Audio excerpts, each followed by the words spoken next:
boci madabe furmata mandara lame gogan keessa guute adara sabake kana tambote tabeto kolama yesi egata uyania datamu maturelata maranata kankoso gafingo kanuma bariko gadanduma gungoma iruko nanole diniko namayu gajera dabo kunko iyako dagai Yesus ko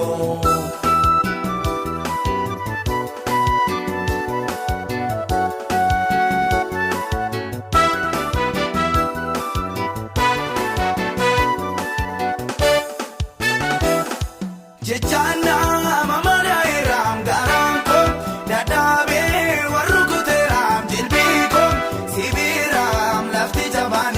debamu federa mijaketi millatamu bokonda kabuna tam lapenko amado kadajiruti roganko irkoko anunduma sitanesa iboko satina bikudanesa kafide biramejira maridata Almifi boci madabe furmata mandara lame gogan keessa guute adara sabake kana tambote tabeto kolama yesi egata uyania datamu maturelata maranata kankoso gafingo kanuma bariko gadanduma gungoma iruko nanole diniko namayu gajera dabo kunko iyako dagai Yesus ko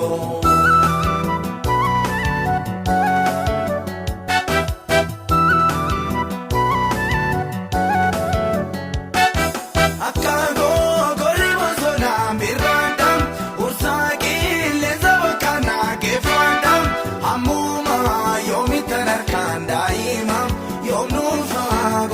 Yamber maduma baul fadar jabin sakonko kanafol jajunanda ubokonko ibenko simare ikanarkato inkabu firagaranaaf kubato kafide biramejira malilata almifi boci madabe furmata mandara lame gogan keessa guute adara sabake kana tambote tabeto kolama yesi egata uyania datamu maturelata maranata kankoso gafingo kanuma bariko gadanduma gungoma iruko nanole diniko namayu gajera dabo kunko iyako dagai Yesus ko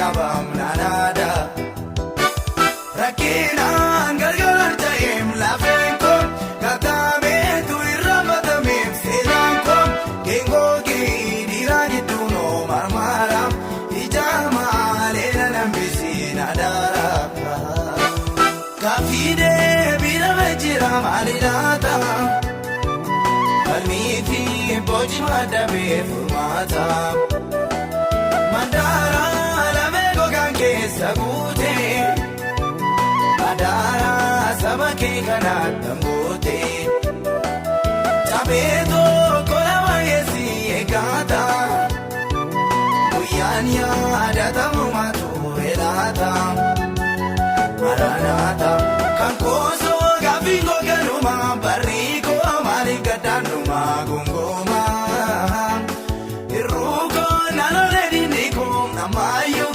jiraana boqoon koo iyyaa koo dhaga'i Yesuus koo.